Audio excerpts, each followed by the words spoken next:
Ngayon ay Miyerkules, May 15, 2024. Diretsahang usapan sa mahahalagang isyu sa bansa, kasama ang mga kinatawan ng mga ahensya ng pamahalaan.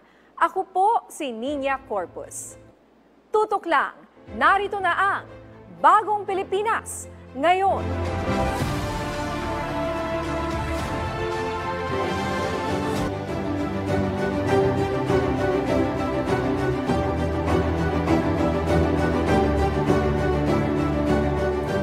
Sa ating mga balita, pinangunahan ni Pangulong Ferdinand R. Marcos Jr. ang Command Conference ng Philippine Army sa Malacanang kahapon. Naging sentro ng talakayan ang hakbang ng Philippine Army para palakasin ang defense capabilities ng bansa. Inihayag naman ng Pangulo ang suporta sa inilatag ni PA Commanding General Lieutenant General Roy Galido na Comprehensive Archipelagic Defense Concept para sa depensa sa karagatan at teritoryo ng Pilipinas. Kabilang din sa pinag-usapan ang update sa pagpapabuti ng kakayahan ng militar sa pamamagitan ng Capability Development Program ng Philippine Army. Paghahanda ng mga lokal na pamahalaan sa La Nina at update sa kalinisan program ng DILG, ating alamin kasama si Department of Interior and Local Government Undersecretary Marlo Iringan. Yusek, magandang tanghali po. Magandang tanghali sa iyo, Miss Nina, at sa lahat ng mga nanonood at nakikinig sa iyong programa ngayon. Kumusta na po ang inyong paghahanda sa pagpasok ng La Nina sa bansa? Ano po ang update sa inyong koordinasyon sa lahat ng lokal na pamahalaan dito po sa ating bansa para dito? Oo, sa kasalukuyan, ang ating pamahalaan ay nakatutok sa pagresponde sa malawakang epekto ng El Nino dahil ayon sa pag-asa ay ngayong May hanggang June ay magkakaroon pa rin tayo ng below normal rainfall conditions, no? In most of the parts of Luzon and Visayas and Mindanao.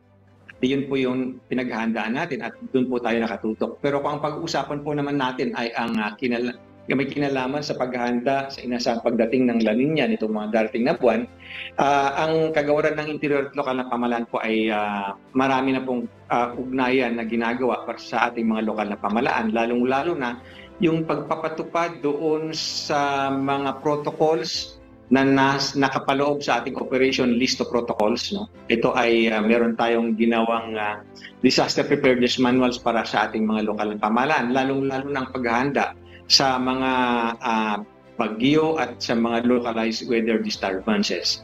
Ito po ay ginawa natin mula noong 2016 at sa aming pananaw ay na-institutionalize na ito sa lahat ng mga lokal na pamahalaan dahil nga napakaganda nitong protocols na ito. No?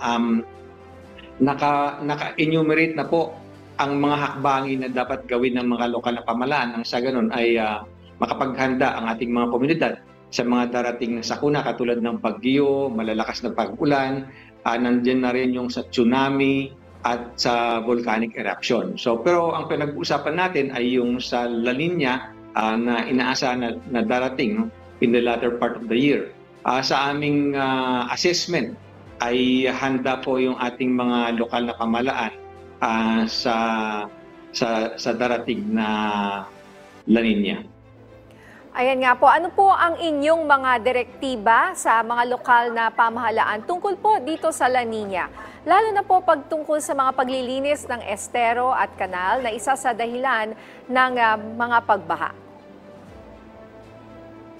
Opo, ay yung paglilinis sa estero sa mga kanal ay isa lamang sa mga estratehiya o sa mga kinakailangang gawin ng ating mga lokal na pamahalaan sa paghahanda sa La Nina. Pero ang aming mga direktiba ay nailathala na ng aming kagawaran para sa ating mga LGUs, no? Lalong-lalo na, sabi ko nga kanina, nandun na po sa mga protocols na nakapaloob sa aming listo manual. At ito ay ang patnubay ng kagawaran ay nandoon sa Memorandum Circular 2019-94 at ang paksa ay of plan tag-ulan, preparedness measures for the rainy season. At sa ating DILG Memorandum Circular 2020-125 listo sa tag-ulan, preparedness measures for local government units for the rainy season. Ilan lamang sa mga hakbangin na kinakailangan gawin ng ating mga lokal na pamahalaan kung darating man ang malalakas na bagyo at tag-ulan ay yung pagpulong kanilang local disaster risk reduction management councils at ang pagsagawa ng La Nina Pre-Disaster Risk Assessment. Ito po yung sinasabi natin na PIDRA.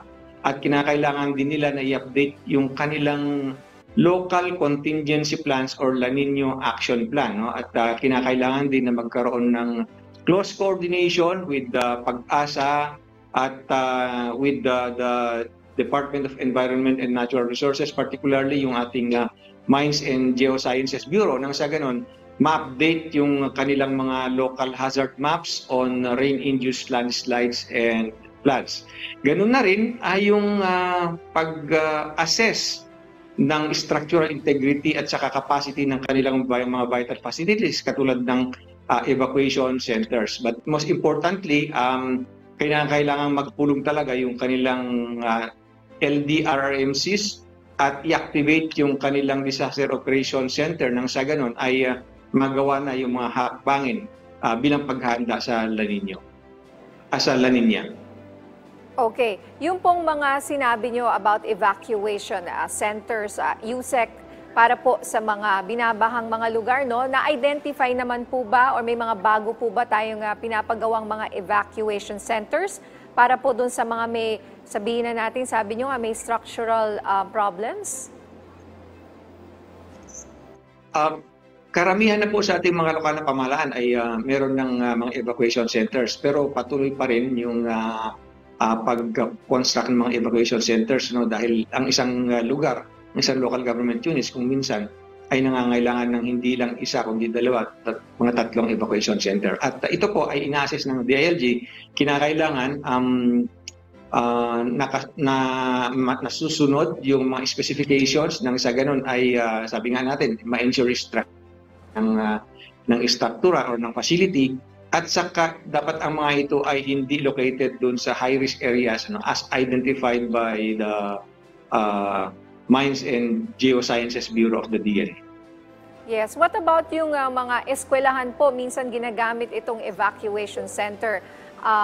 Ito ba ay babawasan nyo na sa parating na La Nina, I mean. At kasi kumonti na po na naman yung bilang ng school days. So pag ginamit na naman po itong mga paaralan, lalo pang mabawasan. Opo, kung maaari nga po, hindi mo na gamitin yung mga paaralan bilang mga evacuation centers. Kaya nga po nagpapatayo ng evacuation center yung mga ating LGUs. But in extreme cases na kinakailangan pong gamitin yung mga paaralan, ay kumukuha po ng pahintulot mula sa Department of Education. Gusto ko parang i-emphasize, no? Gusto ko rin i-emphasize na kinakailangan yung ating mga LGUs ay sinusuri yung kanilang mga early warning systems na siguraduhin na ito ang gumagana at magbibigay ng maaga at tamang impormasyon para sa ating mga komunidad. Yun po yung ating isang pinagdidiinan. At ganun din, lagi nating sinasabihan yung ating mga mamamayan na makinig sa balita at sumunod doon sa gabay ng mga kinauukulan. Okay. Mapunta naman po tayo doon sa inyong kalinisan program ng ng inyong sa inyo po diyan sa DILG, ano? Kumusta po yung partisipasyon ng mga LGU sa kalinisan program ninyo? Ano-ano na po yung mga accomplishments nito? Yung aming kalinisan program actually nag-umpisa noong 2023 sa pamamagitan ng gabay at patnubay ni Secretary Benjamin C. Abalos Jr. At lalo nating pinaigting yung pag-implement ng kalinisan program nitong 2024. Sa ngayon po, sa aming datos ay mahigit ng 21,000 barangays ng kapuluan ang nagsasagawa ng kanilang kalinisan program. Subalit ang ating nilalayon ay ang lahat ng mga barangay sa buong kapuluan ang magtatalima sa guidance na ito ng Department of the Interior and Local Government. At ang isang pinakalayunin ng ating kalinisan program is to sustain yung bayanihan spirit, no, at sa ating mga mamamayan.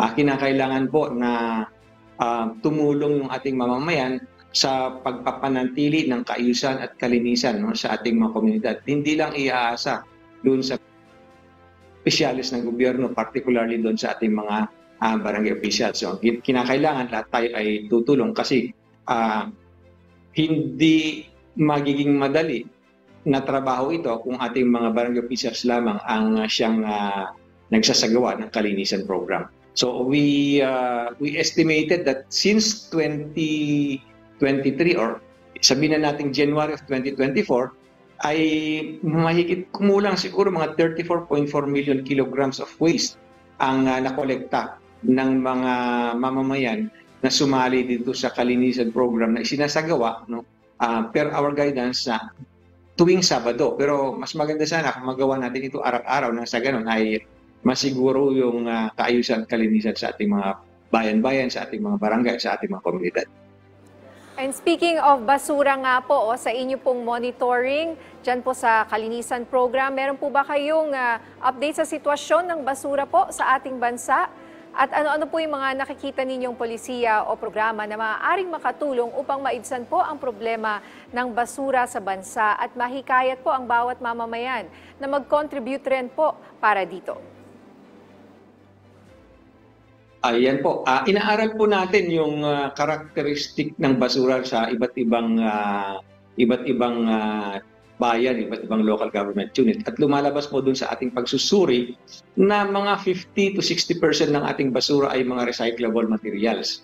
At mga 20% more or less ang biodegradable. Kaya kung susumahin mo, yung mga dapat lang na itapon sa ating mga sanitary landfill ay mga 15-20% ng kabuuan ng ating mga basura. Napakalaking bagay po na kung magkaroon sana ng segregation, no, ang ating mga basura at yung mga recyclables pwede natin gamitin para sa mga ibang bagay. Yung mga recyclables pwede natin ibenta doon sa mga junk shops at yung biodegradable pwede gawin nating compost, no, i-compost natin nang sa ganoon pwede pang gamitin pampataba sa ating mga halaman. 20% na lang ang dadalhin dun sa sanitary landfill. Kaya importante po na pag-comply tayo doon sa nakasaad sa Republic Act 9003 na yung waste segregation, waste reduction should be done at the household level at the barangay level. Kaya po hinihikayat po natin yung ating mga mamamayan na tignan mabuti, no, nang sa ganon ay mabawasan yung mga basura na kinakailangan kolektahin ng ating mga local government units. Minsan nga po may mga nagsesegregate naman pero by the time na kokolektahin po yung basura, nagkakahalo-halo rin or hindi masyadong istrikto po, let's say yung barangay o yung LGU pagdating po sa mga ganyang bagay. Ano po siguro ang paalala nyo na lang po sa kanila at mensahe bago po namin kayo magtapos ang interview na ito? Opo, yun, sayang lang din kasi ang effort ng ating mga households kung magsesegregate sila, magre-reduce sila ng waste at nabanggit mo nga kanina, kung kinokolekta ay pinaghalo-halo. Kaya palagi po natin pinapaalalahanan yung ating mga local government units na siyang nabigyan ng responsibilidad, no, for waste collection, solid waste collection, na kinakailangan talagang hiwalay yung pagkolekta ng recyclable, ng biodegradable. Nang sa ganun ay yun na nga, pwede pang mai-process ang mga ito at magamit pa para sa mga ibang bagay. Although nakikita namin na malaking hamon ito ay patuloy po tayo nagpapaalala sa ating mga lokal na pamahalaan. At kami ay sumasaludo dun sa mga mamamayan na talagang nagpursigi na magkaroon ng waste reduction at saka waste segregation sa kanilang mga household. Subalit, hindi po ito dahilan na bitawan natin yung practice na yun. No? Hindi dahilan yung pagkolekta ng local government units tapos paghalo-haluin dun sa mga trucks o dun sa mga vehicles na kukuha ng ating mga basura. patuloy po tayong mag-segregate, mag-reduce ng ating waste because at the end of the day, nakikita natin yung kahalagahan ng practice na ito. We contribute to environment. We also contribute to making sure that our environment are properly maintained. Alright, maraming salamat po sa inyong oras, Department of Interior and Local Government Undersecretary Marlo Iringan. Marami pang balita at talakayan sa pagbabalik ng Bagong Pilipinas ngayon.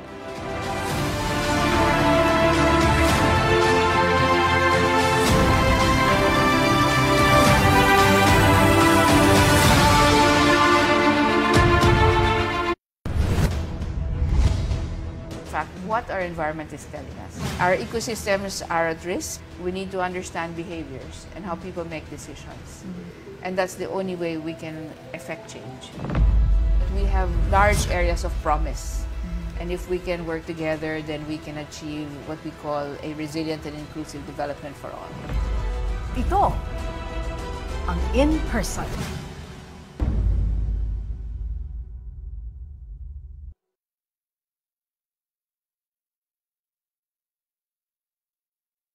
Saan mapapanood ang PTV? Sa bawat sulok ng Pilipinas. Reaching millions of Filipinos across the country through the power of terrestrial TV. Abot na abot namin ang mga Pilipino para sa tapat na balita at impormasyon. Dito'y Cordillera, ken Intero ang Luzon. Da kami, ti mapangnamnamaan. Sa aton sa Visayas, wala kami mapugong sa pagpaabot sa unsang hitabo. Dini sa saad ngayuta, Mindanao, PTV, pirmi maminaw para sa paghatod sa balita.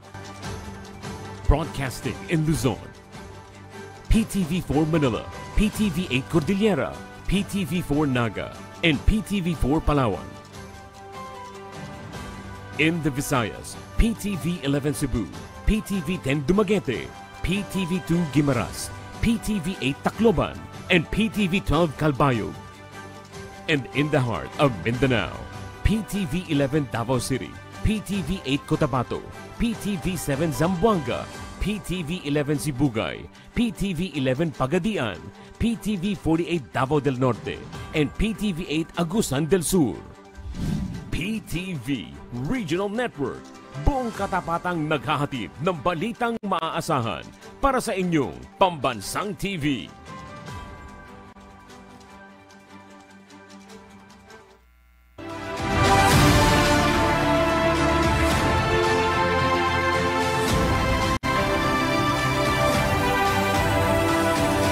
Nagbabalik ang Bagong Pilipinas ngayon. Update sa voters registration at online voting at counting system contract ating tatalakayin kasama si Director John Rex Laudianco, ang tagapagsalita ng Commission on Elections o COMELEC. Director Laudianco, magandang tanghali po. Magandang tanghali po, Ma'am Nina, at sa lahat po ng taga-subaybay ng Bagong Pilipinas ngayon sa buong mundo. Good afternoon po. Director, malapit na po ba nating maabot ang 3 million voters na target po natin sa halalan? At kumusta po ang pagpaparehistro sa ngayon?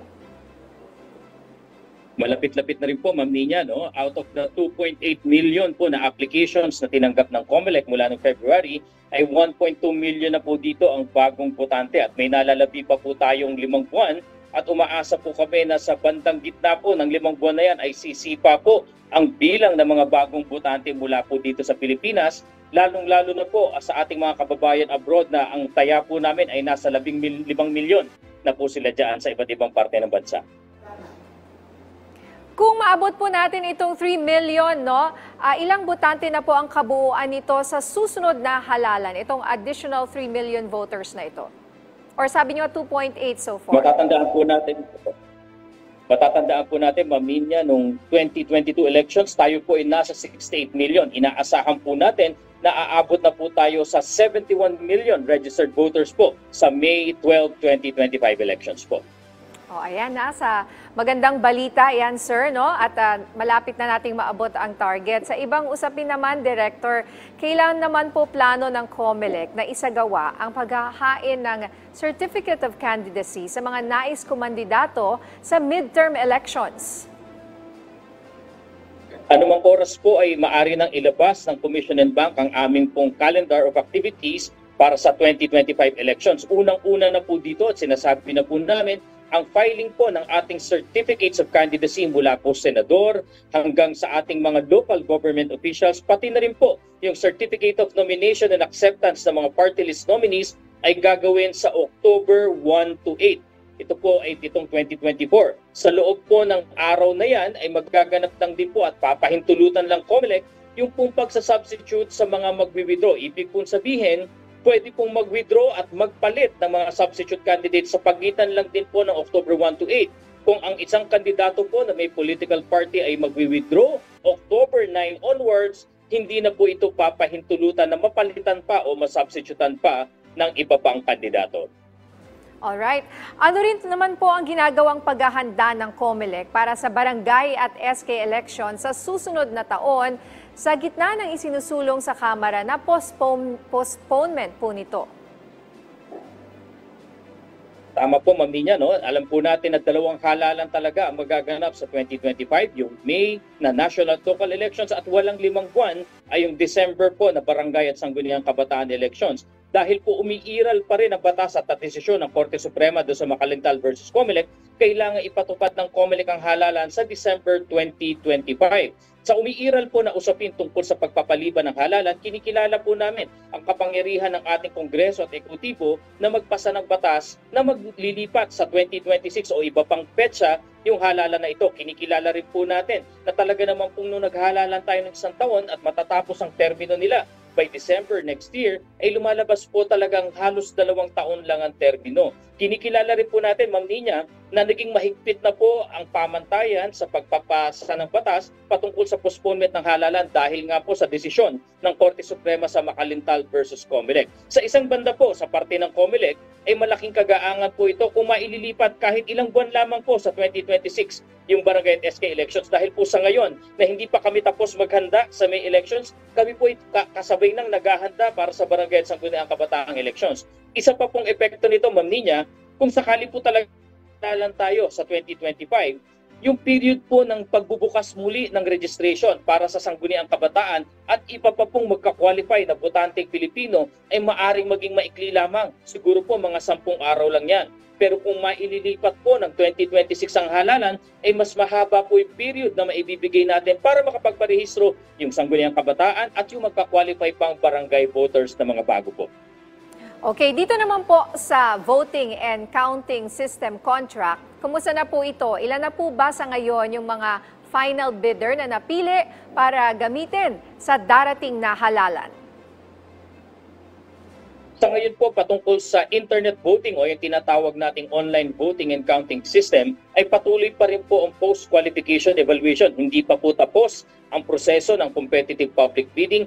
Wala pa pong recommendation ng ating Special Bids and Awards Committees na wala pa rin pong dinidesisyon ng ating Commission and Bank. So pagkatapos po nito, kung sakali mo po magkakaroon ng rekomendasyon, ang pinal na magdidesisyon po sa rekomendasyon na yan ay yung Commission and Bank. So malalaman po natin, ma-i-award ba dun sa lowest calculated bidder na si SMS Global at Sequent yung kontrata sa internet voting, o sila'y madi-disqualify at lilipat tayo dun sa ikalawang nagsumite ng mas mababa po na bid po dito sa ating OVCS. Director, sa ibang issue naman po, puntahan lang natin itong issue kay Bamban Tarlac Mayor Alice Guo. Ano po ba ang lumabas sa inyong records tungkol sa kanyang kandidatura nitong huling halalan? At naisumite nyo na po ba ang mga records ni Mayor Guo sa Senado? Opo, nakapag-comply na po ang COMELEC doon sa mga ni-require po na dokumento patungkol sa naturang mayor po. 3 bagay po ang nakita namin dito sa bagay na ito. Una po, nung nag-file po ng application for registration as voter po si Mayor Guo sometime in 2018, ay lumalabas po na wala pong nag-oppose sa kanyang application for registration.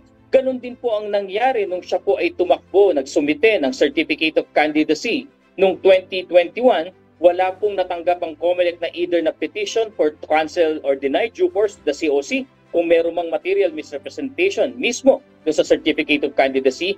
At wala rin pong natanggap ang COMELEC na petition for disqualification na kung may question, kung may kulang ba sa kanyang kwalifikasyon o merong naka-attach sa kanya na disqualification. At hanggang pangatlong bagay po, na hanggang sa matapos po ang halalan at naiproklama siya, wala po kaming natanggap na election protest o petition for quo warranto na maaring mag-question sa kanyang pagkakahalal, pati na rin po muli sa kanyang qualification. Kaya nga po nung naiproklama po ng COMELEC si Mayor Guo, natapos na po ang jurisdiction ng COMELEC dahil po yung kasunod na parte, yung pag-oath at pag-assume sa office, labas na po yan sa kapangyarihan ng COMELEC. Okay, so kung meron pong mga mapatunayan kung sakali na may naibigay siya o naisumiting mga peking dokumento po sa inyo, paano po yan? Ano pong maaaring maging parusa sa kanya kapag napatunayan po na meron po siyang naisumiting peking dokumento? Dalawang bagay po ulit, Ma'am Nina, wala pong kapangyarihan ng COMELEC na manghingi ng anumang dokumento pa bukod sa Certificate of Candidacy. Ang kapangyarihan lang po ng COMELEC tumanggap, ministerial, at wala po kaming karapatan magtanggi o kaya po ay i-prescreen o evaluate ang tinatanggap naming COC. Kung matatandaan nyo nga po na noong panahon ng 2013 ay ginawa ng COMELEC na sa lahat ng COC ay tatanggapin lang namin kung merong kalakip na negative drug test certificate. Inakyat po ang COMELEC sa Korte Suprema at natalo po kami. Ang sabi po ng Korte Suprema, walang kapangyarihan ng COMELEC at walang basihan sa batas na maghingi ng karagdagang dokumento. Kaya po talagang Certificate of Candidacy lamang. Patungkol po dito, kung meron na under oath po ang ating COC, kung mapapatunayan pong siya ay nagsinungaling o lumabag sa kanyang sinumpaang salaysay, maari po siyang masampahan ng kasong perjury pero hindi na po sa COMELEC. Ito po ay maisasampa sa mga regular na korte. At kung sakali naman po merong material misrepresentation sa kanyang COC o hindi siya nagsabi ng totoo sa mga bagay na dapat ay idinilagay niya sa kanyang COC, maari po siyang masampahan ng kaso dito po sa COMELEC o kaya po sa regular na piskalya ng kasong tinatawag natin na election offense sa paglabag sa material misrepresentation sa COC. Sa ngayon po ay inuulat namin, wala pa po kaming natatanggap na any complaint or petition patungkol po dito. Kasama po ba dito yung mga birth certificate, Director Laudianco? Paano kung sa birth certificates, kunyari lang sakali, hypothetically, mali po or nagsinungaling siya doon sa birth certificate, wala pong liability dyan po sa COMELEC? Wala po kasi kaming nire-require na birth certificate at bawal po kami manghingi ng birth certificate. Wala po yan sa kapangyarihan namin. Talagang kami po ay tumatanggap lang ng COC. At any rate po, dun sa pag-a-apply po kasi mukhang nabalitaan ko po na siya po ay nag-late registration, may mga sinumpaan po siya dyan patungkol sa ating civil register. Kung sakali man po na mayroong question, ang may jurisdiction po niyan ay hindi na COMELEC at regular courts po ito. By the way po, may isa pa po kaming nakita dito na pamamaraan kung sakali mang mayroong gustong mag-question. Ito po ay tinatawag na petition for quo warranto. Ngunit again, hindi na po sa COMELEC ito pa-file. Ito po ay pa-file sa ating mga regular na korte. Tanong po mula kay Jean Mangalos ng Inquirer, iniimbestigahan na daw po ba ng COMELEC ang legitimacy ng mga dokumento ni Mayor Guo noong kanyang kandidatura?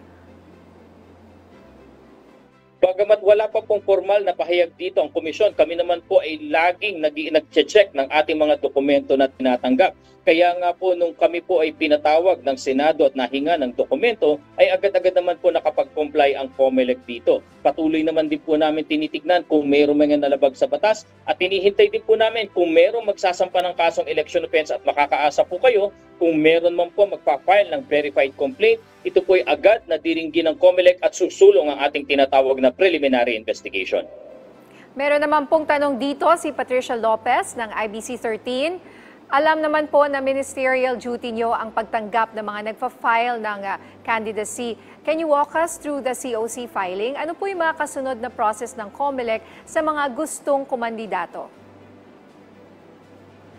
Ganito po yan. So sa lahat po ng mga kandidato ay naglalabas po ng guidelines ang COMELEC sa pamamagitan ng isang resolution kung saan sinasaad una sino yung mga magpa-file, kailan ito gagawin at saan-saang opisina tatanggap ng iba-ibang certificates of candidacy. Magkakaiba po kasi ang venue ng certificate of candidacy tulad ng para sa mga national position gaya ng presidente, Vice Presidente at Senador ang tumatanggap po niya ng main office. Para naman po doon sa mga panglalawigang posisyon, ang tumatanggap po niya na ay ang opisina po ng COMELEC sa aming probinsya at ganoon na po pababa sa mga bayan at sa mga lungsod na tinatanggap naman ang mga iba't ibang local officials. Pagkatapos po naming matanggap ito, wala naman pong ginagawang pre-screening ang COMELEC dahil ito po ay labas sa aming kapangyarihan. Ang ginagawa po ng COMELEC, naglalabas po kami ng certified list of candidates na ipinapaskil sa lahat po ng opisina ng COMELEC. Ano ang purpose nito? Ipakita sa lahat ng tao na ang mga taong nabanggit ay nagsumite ng kanilang COC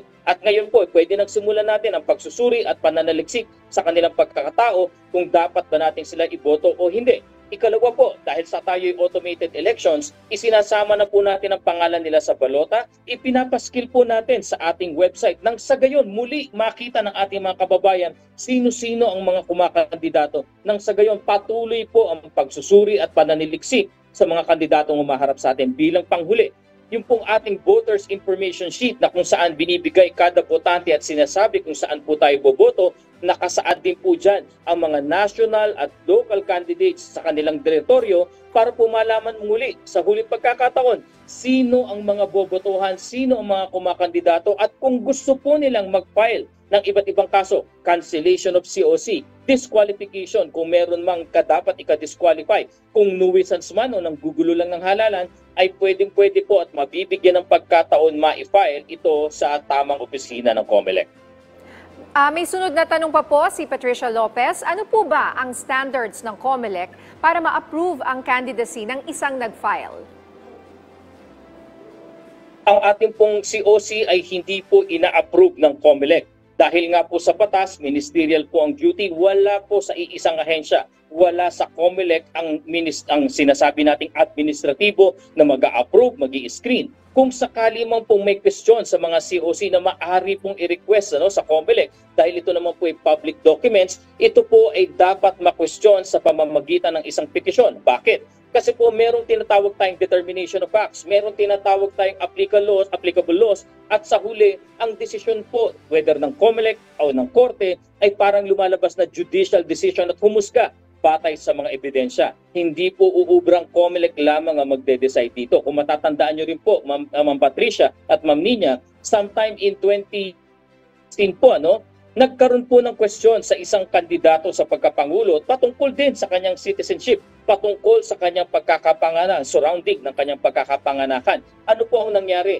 Hindi uubrang COMELEC lamang ang magdidesisyon, kailangan mag-file ng desisyon, nagkaroon ng hearing at ultimately, ang desisyon po ng COMELEC sa piksyong ito ay umakyat pa sa Korte Suprema. So yun po ang ating proseso at due process pagdating sa COC. Last question po from Patricia Lopez of IBC 13. Sa side po ng COMELEC bilang main election body, may power po ba ito na mag-recommend upang may mapalitan sa way po ng pag-file ng candidacy, pati na rin sa qualifications for filing? Meron naman po at kami naman po ay nagpapasalamat sa ating both houses of Congress, sa Senado at sa ating House of Representatives dahil sa tuwing may isinusulong po ng mga bills para mapabuti at mas mapasaayos ang ating halalan, ay sinasama po lagi ang COMELEC bilang resource persons. At kami nga po ay ini-involve pa bilang kapahagi ng kanilang technical working group. Ito po, dito po namin ibinibigay ang mga hakbangin at ang mga naranasan namin tulad ng pang-aabuso doon sa substitution. Kaya nga po may mga bills ngayon na nagpipinalize na doon sa pang-aabuso sa substitution. Hinirekomenda rin po namin katulad ng pagkagawa bilang election offense ng pagiging nuisance candidate dahil inaabuso po ito na meron tumatakbo na nuisance candidate kapalit tas biglang papasok yung totoong kandidato. Sumuporta rin po sa ilang mga bahagi po ng alternative modes of voting na mapapakita naman po mapapabuti para sa ating vulnerable sector. So sa lahat po ng pagkakataong ito, kami naman po ay tinatawag Kongreso at nakikibahagi po kami sa proseso ng pagpapagawa ng batas po.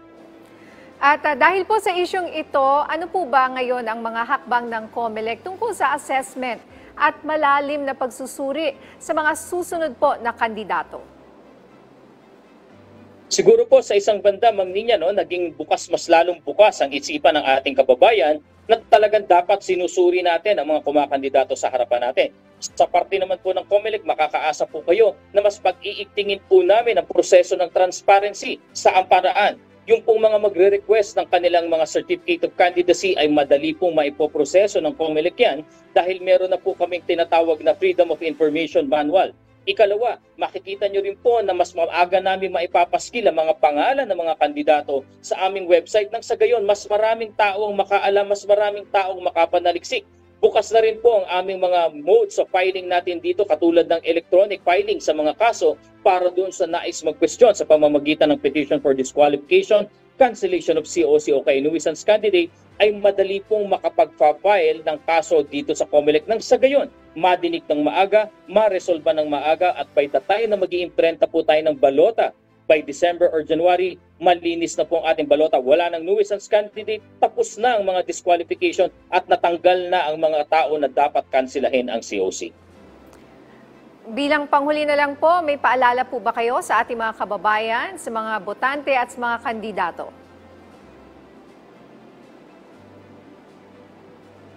Sa ating pong mga kababayan, dalawang bagay po. Tuloy-tuloy po ang ating voters registration hanggang September 30 at hindi lamang po dito sa Pilipinas namin hinihikayat. Hinihiling po natin na ating mga kababayan dito hikayatin ang kamag-anak at mga kaibigan sa ibang bansa na magrehistro po para po sila makaboto sa overseas voting natin na ang gagamitin na po natin next year.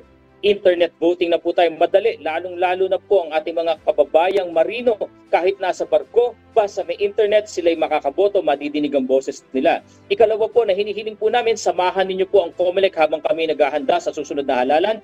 By June po, ipapakita namin via live stream ang pagsasagawa ng makina doon sa Republic of Korea hanggang sa madala sa Pilipinas. Bubuksan namin ang aming warehouse, magla-live stream tayo. Tignan nyo po kung paano po kino-configure, kino-customize ang ating mga makina. Samahan ninyo po kami for the first time sa loob ng ating warehouse nang sa gayon, kabahagi po ang bawat Pilipino sa paghahanda para sa halalan. Maraming salamat po. Maraming salamat po sa inyong oras, Director John Rex Laudianco, ang tagapagsalita ng Commission on Elections o COMELEC. Manatiling nakatutok, magbabalik pa ang Bagong Pilipinas ngayon.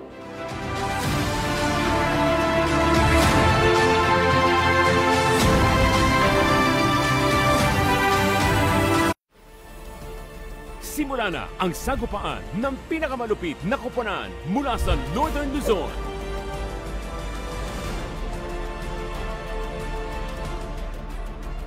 Sino-sino kaya ang makakapasok sa top 8 ng Northern Luzon Tournament Leg?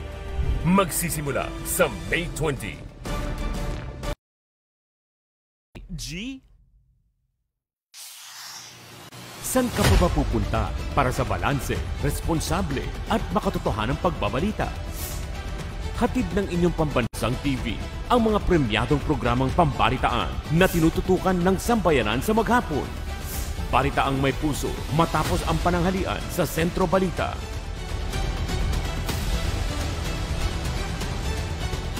Mainit na balita sa early evening prime time sa Ulat Bayan.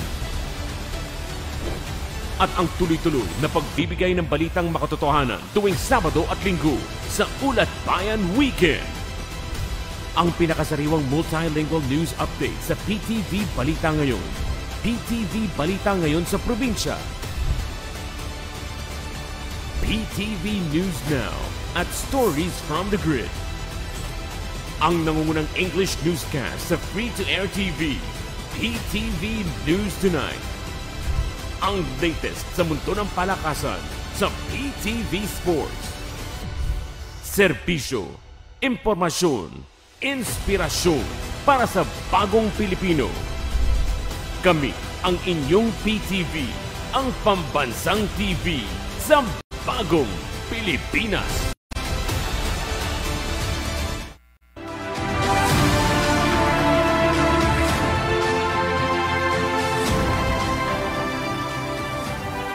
Nagbabalik ang Bagong Pilipinas ngayon.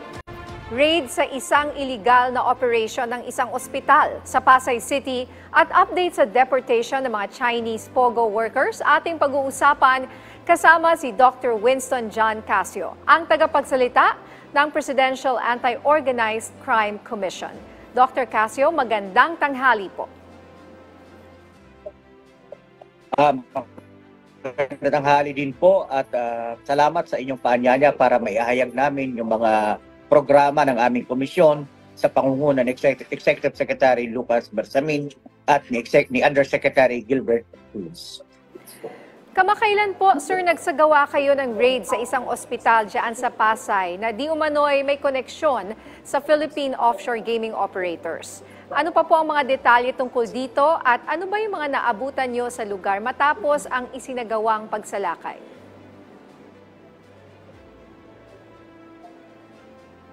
Opo, 2 nights ago, meron po kaming sinalakay na isang ospital na walang lisensya dyan po sa Habis of Asia sa may Macapagal Avenue. Actually, mga ilang linggo na rin po naming minamanmanan ito sapagkat kami nakatanggap ng report na di umano may isang Vietnamese national na isang doktor. Pero, nung aming chinek, parang wala naman siyang lisensya na mag-practice ng kanyang profesyon dito sa Pilipinas. Gayon din po, yung nasabing hospital, wala kami nakitang permit nila galing sa Department of Health. Gayon po, kinailangan namin pong imbestigahan ito sapagkat kami ay mayroong pangamba na yung mga POGO workers na nagkakasakit o di kaya yung mga nababaril, mga kinikidnap, kinotorture sa mga POGOs ay hindi pupunta sa mga legal na ospital kundi pupunta sa mga ospital na tulad nito. Lubos pong nakakabahala ang ganito mga sitwasyon. Kaya amin po itong ipinasara at may mga nahuli nga po kaming 3 doktor na walang lisensya, 2 Vietnamese at saka isang Chinese national at may nahuli rin po kami isang pharmacist at saka isang nurse. Pareho din po silang walang lisensya para mag-practice ng kanilang profesyon dito sa Pilipinas. Na kasalukuyan po silang nasa immigration nating, nasa Bureau of Immigration para sa kanilang inquest at nakita nga po na wala nga silang kaukulang mga permit na magtrabaho dito sa Pilipinas. Nabanggit nyo nga po na walang license to operate, maging ang mga doktor at nurse ay wala ring mga lisensya sa operasyong ito. Ano-ano po yung mga iba pang nilabag sa batas ng establishment or ng ospital na ito? Napakarami ho. Una, nilabag po nila yung Philippine Hospital Act. Nakasaad po sa Philippine Hospital Act na kinakailangan maliwanag na magkaroon kayo ng permit galing sa Department of Health. Una po yan. Pangalawa po, kinakailangan na merong tinatawag na license to practice as a foreign professional, yung mga doktor, yung mga nurses, at saka yung mga pharmacists. Wala rin po silang may pakitang ganon. Pangatlo, ayon sa panuntunan ng Philippine Pharmacy Act, kinakailangan meron ding lisensya yung kanilang pagpe-prescribe at saka yung kanilang tinatawag na dispense ng mga gamot. Wala rin po silang may pakita. At ang pang-apat po, yung kanilang mga work visa ay hindi para doon sa ospital. Nung chinek ng immigration, yung kanilang mga work visa ay para sa ibang mga lugar, hindi para sa naturang clinic. So, napakarami hong paglabag. I'm sure meron din hong paglabag sa mga importation laws natin ang ospital na yan sapagkat maraming mga high-tech na mga medical equipments kaming nakita doon. So maaring titina din po namin yan sa customs para sa kanilang importation records. Kung wala po silang ganong importation records, ay sila po ay ating kakasuhan din po. May ilang pong reports na ilang beses na di umano na raid ang lugar na ito. May impormasyon po ba kayo kung bakit patuloy pa rin pong nakapag-operate ang nasabing ospital sa kabila ng mga raid? Nakalulungkot po ang naturang balitang aming natanggap sapagkat amin nga, nung ako'y pumunta, tinanong ko agad, nasaan yung mga dokumento kung meron man? Sabi noong mga Pilipino na aming inabutan doon, sir, wala ho kaming dokumento because the documents have already been taken by a police agency that previously raided them. So kami ay nagsagawa ng investigasyon at kasalukuyan pa pong ginagawang investigasyon ito. Kami po ay malalimang mag-iimbestiga at medyo meron na ho kaming initial na informasyon kung anong particular unit ng ating kapulisan ang nag-operate dito. Kapag buo na po ang aming investigasyon, ang aming mga ebidensya, pupuntahan din po namin yung naturang ahensya, yung naturang unit ng kapulisan para tanungin sila at hingin sa kanila kung ano ba yung naging basihan. Kung sila ay nag-operate, anong naging basihan at hinayaan nilang magpatuloy ang operasyon na ito? May impormasyon na po ba kayo kung sino o anong kumpanya o grupo ang nagpapatakbo o may-ari nitong pasilidad na ito? At meron na po ba kayong mga susunod na hakbang matapos ipasara ang ospital? Meron na po. Sa kasalukuyan po, ang aming legal officer ay nakikipag-meeting na po sa Department of Justice para sa pagsampa ng kaukulan pang demandang kriminal laban doon sa mga nahuling mga doktor, pharmacists at saka nurses. At kasalukuyan na rin po kami nag-iimbestiga para malaman kung sino yung iba pang mga beneficial owners. Meron na ho kaming ideya kung sino yung isa sa may-ari nito, pero pinapahukay pa po namin ng mas malaliman kung sino pa yung iba nilang mga kasama doon.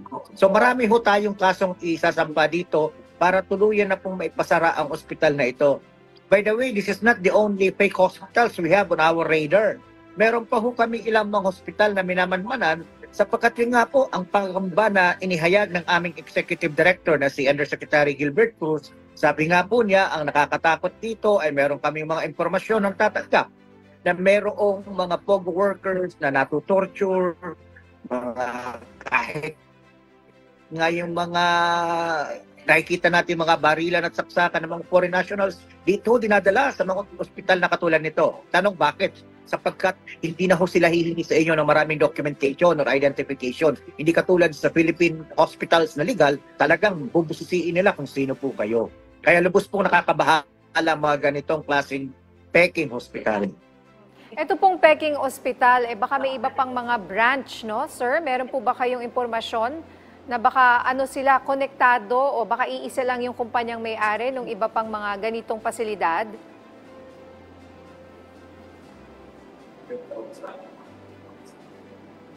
Sa kasalukuyan po, wala kami namang ganoong nakikita na iisa lamang ang may-ari or branch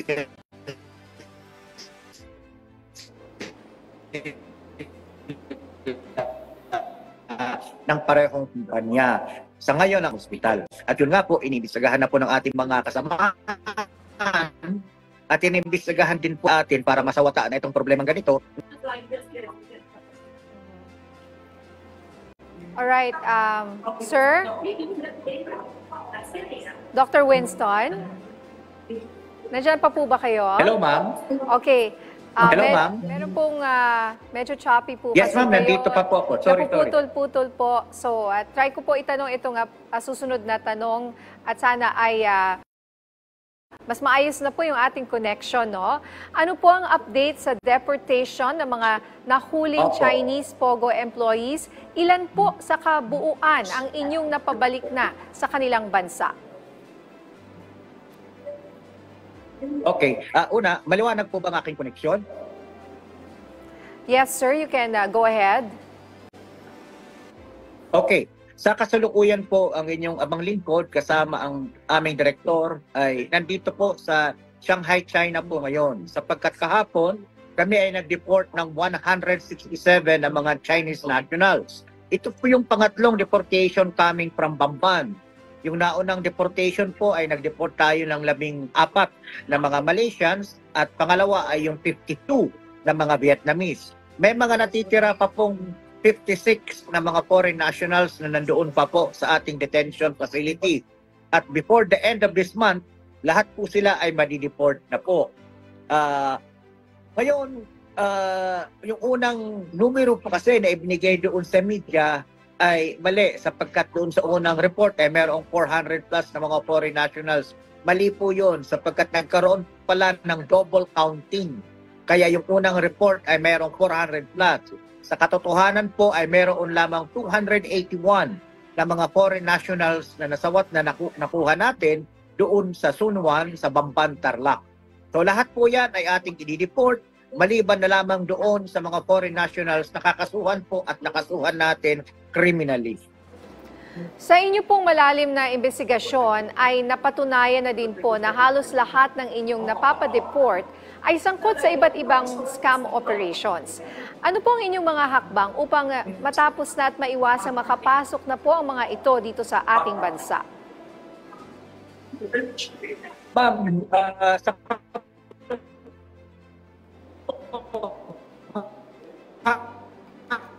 kinakailanganan po talaga nararapat na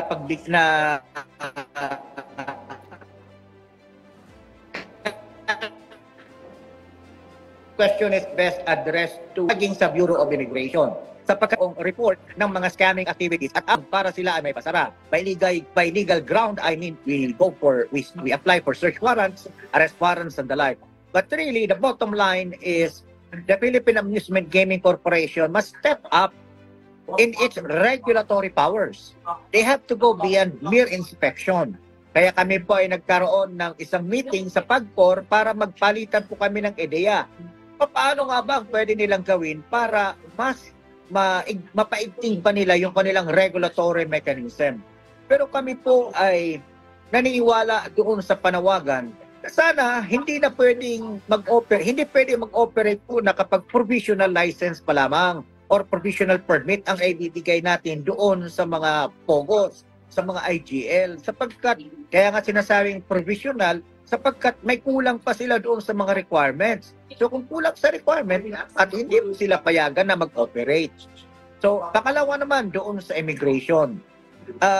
Dapat magkaroon ng mainam na ugnayan ang immigration at saka PAGCOR para ma-check din nila. No? Sapagkat ang karamihang nakikita natin, yung mga visa na hawak ng mga POGO workers ay hindi visa para doon sa particular na IGL kung saan sila nahuhuli. Katulad nga dyan sa Bamban, may mga working visas nga yung iba. Pero yung working visas naman, hindi para sa Sun Quan, kundi para sa mga kumpanya dito sa Metro Manila. So, parang naglolokohan po tayo. Kinakailangan mas maigting ang ating regulatory mechanism sa mga ito. Pangalawa, lahat halos ng mga napasara natin ng mga POGOs nitong nakaraang taon at kasalukuyang taon, lahat po yan may permit. Hindi mo sila mga illegal. Yung SKK Rivendell na pinasara ng PAOK noong nakaraang Agosto, yung Sun Valley Clark na pinasara ng ACG at ng PAOK noong nakaraang taon. Itong Smart Web na natin na pinasara ng PAOK nitong Oktubre. Ngayon naman itong Sunyuan na nitong nakaraang Marso, lahat po yan may permit eh. So, pero sa kabila ng pagkakaroon nila ng permit, sa malalimang investigasyon, scamming ang kanilang ginagawa. Panakiputas na lamang po nila yung tinatawag na internet gaming. So parang mayroong malaking problema na hindi pwedeng pabayaan na lang natin sapagkat marami pong nabibiktima.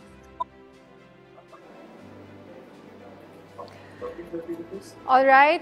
Maraming salamat po sa inyong oras, Dr. Winston John Casio. Nasa China po pala siya, no? Ang tagapagsalita ng Presidential Anti-Organized Crime Commission. Thank you. Samantala, nagsimula na ngayong umaga ang ikalawang civilian mission na Atin Ito Coalition sa Bajo de Masinloc sa West Philippine Sea. Binigyang diin ng grupo na dapat maging normal at regular na magkaroon ng access ang pagpunta ng mga sibilyan sa West Philippine Sea. Ayon pa sa grupo, 3 ang bahagi ng misyon ng Atin Ito Coalition. Una rito ang makapagsagawa ng convoy ang nasa 100 fishing vessels sa exclusive economic zone ng bansa. Pangalawa ay ang makapaglagay ng buoy o boya dito na may nakalagay na West Philippine Sea Atin Ito. Pangatlo, makapagbigay ng tulong sa mga Pilipinong mangingisda, kabilang ang krudo at food packs. Itinuloy ng grupo ang civilian mission sa kabila ng mga ulat ng umano'y malaking puwersa ng Chinese vessels patungong Scarborough Shoal o Bajo de Masinloc. Nakabantay naman ang Philippine Coast Guard sa civilian mission ng Atin Ito Coalition hanggang Biyernes. Iniutos na ni Justice Secretary Jesus Crispin Remulla sa National Bureau of Investigation na magsagawa ng malalimang investigasyon tungkol sa mga napaulat na iligal at mga aktibidad na labag sa batas na ginawa ng mga foreign diplomat. Ito ay matapos ilabas ng Chinese Embassy ang umano'y transcript at recording ng pag-uusap ng isang opisyal ng ating militar at Chinese diplomat tungkol sa Ayungin Shoal. Sinabi ni Remulla na gagawa sila ng karampatang aksyon kung kinakailangan laban sa mga nasabing diplomat.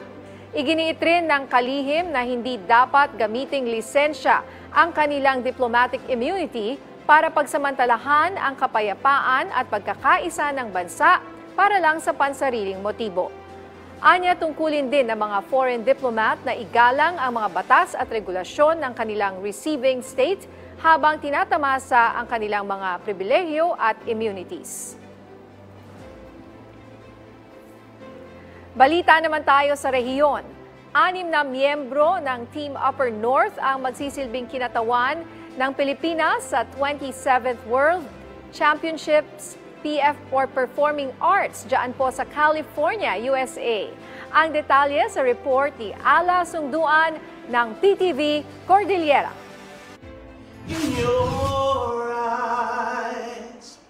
Maganda ang karanasan ng ipinagmamalaking artist sa lungsod ng Baguio na si Jeff Coronado sa pagiging miyembro ng Philippine team sa World Championship of Performing Arts o WCOPA taong 2022 kung saan nag-uwi siya ng 2 gintong medalya at iba pang pagkilala. Sa darating na buwan ng Hunyo, muli siyang babalik sa WCOPA bilang leader naman ng Upper North team na mayroong 6 na delegado. Ang mga delegado ay mula sa Baguio, La Trinidad, Pangasinan, La Union, Nueva Vizcaya at Ilocos Sur. Kampante naman si Coronado sa husay ng kanyang pangkat na sasabak sa kompetisyon sa darating na June 28 hanggang July 6 sa Long Beach, California. I think we have a good, strong team for Upper North.